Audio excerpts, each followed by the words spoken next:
नमस्कार दोस्तों, आप सभी का स्वागत हमारे साथ। हम आपके साथ अर्जुन तिवारी। आज आपको हम जो किसानों के नेता हैं, राष्ट्रीय अध्यक्ष हैं भारतीय किसान श्रमिक जनशक्ति यूनियन के, मान सिंह जी हमारे साथ में हैं। सर, बहुत बहुत आपका स्वागत है। जिस तरह से एलडी और आवास विकास की लड़ाई को आपने लड़ा, 5 जनवरी को महापंचायत की एलडी आवास विकास के जिम्मेदारों को आपने ज्ञापन सौंपा, उसका कुछ उत्तर अभी तक मिला या नहीं, क्या कहेंगे? उन लोगों ने कोई उत्तर नहीं दिया। हमसे कोरी कोरी बातें मंच पे की कि हम जाके 10 दिन के अंदर आपको सारे प्रश्न उत्तर दे देंगे और बता देंगे। उन्होंने कुछ नहीं किया। उसके बाद हमारे जिलाध्यक्ष चंद्र प्रकाश रावत जी ने और हमारे प्रदेश प्रवक्ता राम सेवक जी ने अभी डीएम कार्यालय में उन्होंने पत्र सौंपा था, तो उसका उन्होंने कोई विशेष संतोषजनक उत्तर नहीं दिया है। अर्थात हमारे जो साथी हैं और जो यहाँ के किसान हैं वो आक्रोशित हैं क्योंकि उनके साथ कोई न्याय नहीं हो रहा है। तो इसको लेकर के अब जैसे सुनवाई नहीं हो रही, वार्ता एलडी और आवास विकास से आपकी नहीं करवाई जा रही, तो इसको लेकर के अब किसानों की क्या रणनीति रहेगी, आगे की क्या कार्रवाई आपकी ओर से की जाएगी यूनियन की तरफ से? देखिए, सरकार मजबूर कर रही है हमें सड़क पर उतरने के लिए। ये सरकार खुद चाहती है कि हम आंदोलन करें और सड़क पर आवें और व्यवधान पैदा हो। मैं उसका यादी नहीं हूँ, मगर मेरे सामने मजबूरी है। अगर सरकार मेरी बात नहीं सुनती है तो हमें सड़क पर उतरना पड़ेगा और आंदोलन करना पड़ेगा। किसान आश लगाए बैठे हुए हैं। 33 गांव के जो किसान हैं एलडी आवास विकास के द्वारा पीड़ित भी हैं, उनकी जो रजिस्ट्रियाँ हैं उस पर भी रोक लगी हुई है।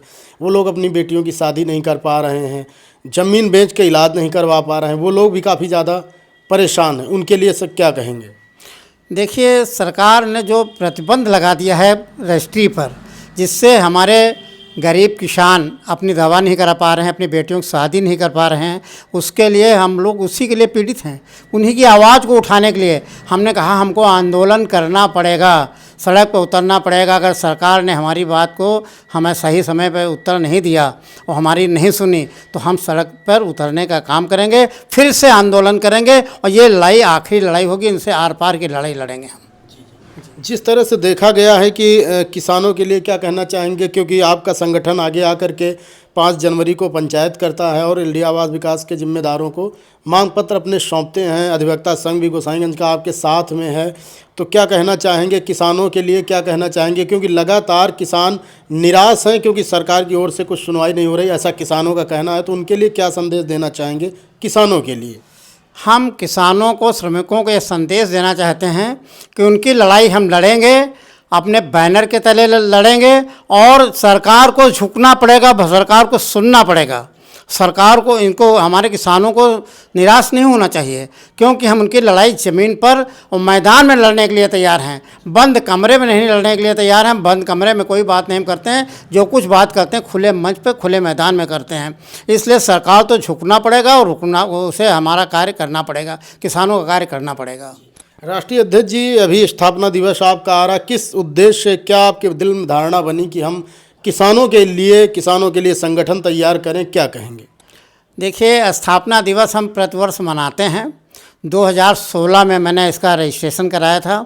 16 से लगातार प्रतिवर्ष इसका स्थापना दिवस, केंद्रीय कार्यालय है यहाँ पर सदरपुर करोरा पूर्व गोसाईगंज में, यहाँ पर हम इसका स्थापना दिवस मनाते हैं। मगर इस बार स्थापना दिवस हम बहुत ज़्यादा उसमें उल्लास में नहीं मनाएं, क्योंकि हमारे किसानों की बातें नहीं सुनी जा रही। इसलिए स्थापना दिवस की केवल प्रतिक्रिया को ही अपनाएंगे और मैं किसानों की लड़ाई लड़ने का ही पूरा उसमें हम लोगों से वार्ता करेंगे। तो जिस तरह से प्रदेश प्रवक्ता राम सेवक रावत जी, राकेश यादव जी, चंद्र प्रकाश चंदन जी, जो भी सक्रिय आपकी टीम के लोग हैं, वो लगातार फील्ड में रह करके किसानों को जागरूक कर रहे हैं, उन लोगों के लिए क्या कहेंगे? मैं उनको, हमें चंद्र प्रकाश जी को और राकेश जी को और सुरेश जी को और सभी हम कामरेड साथियों को बहुत बहुत मैं उनको बधाई देता हूं कि वो लगातार किसानों की समस्याओं को लेकर के फील्ड में रहते हैं। मैं उनको बधाई देना चाहता हूँ। मैं अधिवक्ता संघ को भी बधाई देना चाहता हूँ, क्योंकि वो हमारे साथ कंधे में कंधा लगा के खड़ा हुआ है। दादाजी, जिस तरह से देखा गया है कि पिछली बार भी संगठन था, लगातार धरना प्रदर्शन चला, सारी बातें थी, तो किसानों के मन में डाउट भी कहीं ना कहीं है कि ऐसा तो ना हो कि संगठन हमारा साथ छोड़ दे उनके मन में जो शंकाएं हैं उनको जवाब देने के लिए क्या कहेंगे?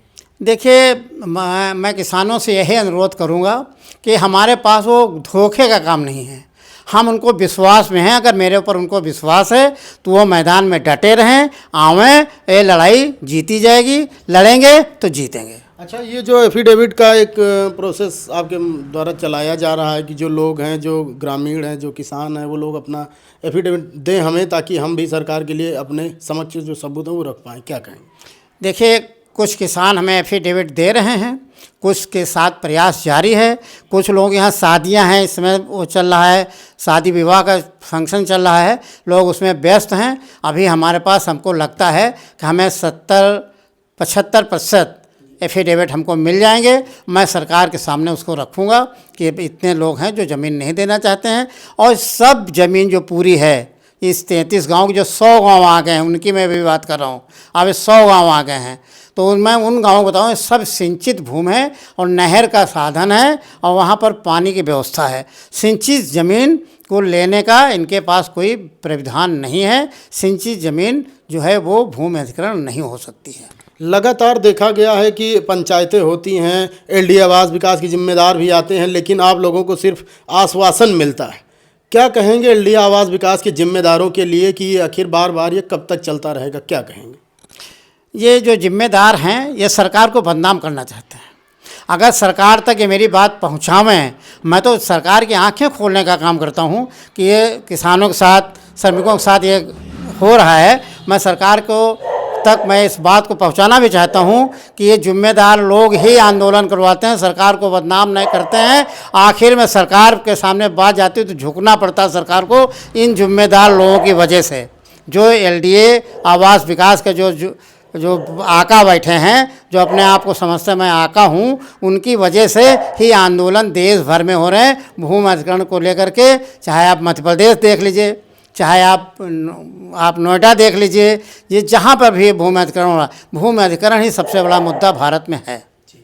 तो जैसा आपने देखा कि हमारे साथ में भारतीय किसान समिति जनशक्ति यूनियन के राष्ट्रीय अध्यक्ष मान सिंह दादाजी थे, जिन्होंने अपनी बातों को रखा। अर्जुन तिवारी, न्यूज़ 30 डेज से नमस्कार।